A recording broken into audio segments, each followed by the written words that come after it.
Hello everyone and welcome to yet another edition of 5 must-see anime that you can watch right now. The show where I talk about some shows that you can find for free legal streaming, at least in the United States, and that you should go and seek out and watch because they're good. A recommendations show, if you will. If you do not live in the United States, you might want to find out if these shows are available on the websites that I'll be talking about and linking, and if not, then you should just Google the name of the show and watch it wherever you can, because not all these shows are available worldwide, sadly. You may remember that this show was originally 10 must-see anime you can watch right now, but the last one I did was too long to put on this channel, because this channel is currently limited to 15-minute videos, so I had to put it on my DigiDoes anime channel. You'll find a link to it in the description. So for now on, or at least in the foreseeable future, I'm going to be limiting this to 5 must-see anime that you can watch right now, because it'll be shorter, and honestly,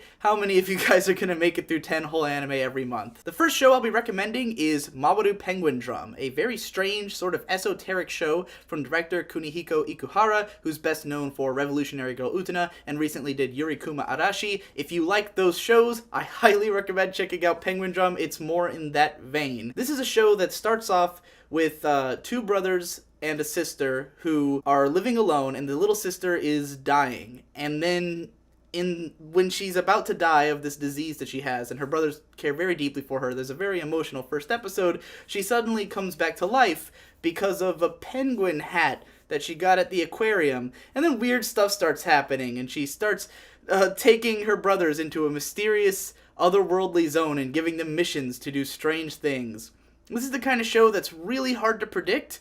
It's hard to tell what's going on sometimes, and it will take you through a lot of twists and turns with lots of interesting, expressive visuals and tons of symbolism and weird stuff happening. If you want to see something that's a little bit out there and against the grain from what you're used to seeing, this is definitely a show for you, with sort of a shoujo-y edge and some really interesting relationship dynamics. If you're into everyone's in love with everyone type shows, this is one of the weirder ones. Next up, getting a little bit more obscure and a little bit older, we have Dokkoida. This was an early UFO table show back when all the stuff they did was super weird and eccentric, and it's about a guy who becomes a transforming superhero because he has to help aliens sell toys of that superhero.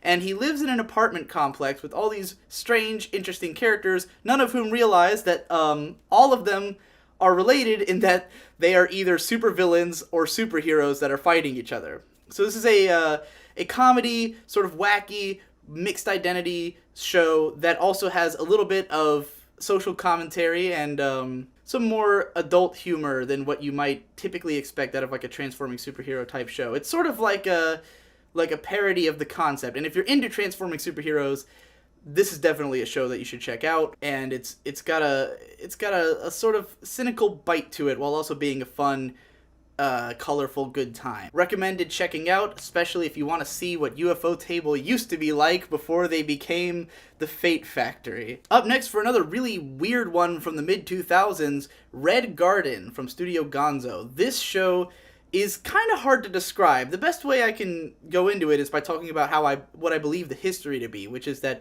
the director, Komatsuo, was really into like American dramas like Buffy the Vampire Slayer, and he wanted to make something like that. So he makes this really trippy horror drama show about a bunch of young women living in New York, and there's lots of pop culture references to American TV shows. The characters occasionally burst into song at random in some of the early episodes, and also there's zombies and violence in the midst of a young adult drama. So this is kind of a really weird one, but it's really entertaining and interesting, has a great dramatic arc to it, and an ending that, if you're into shows like Shiki, this might give you some flashbacks to that as it moves towards its climax. But I enjoyed it a lot, and it's worth watching for just being so out there and not quite like anything else you'll get in anime, period, really. Up next, if you're looking for something a little bit more conventional and a little bit more of a classic from the 90s, maybe some nostalgia for some of you, especially if you live in one of the countries that broadcasted this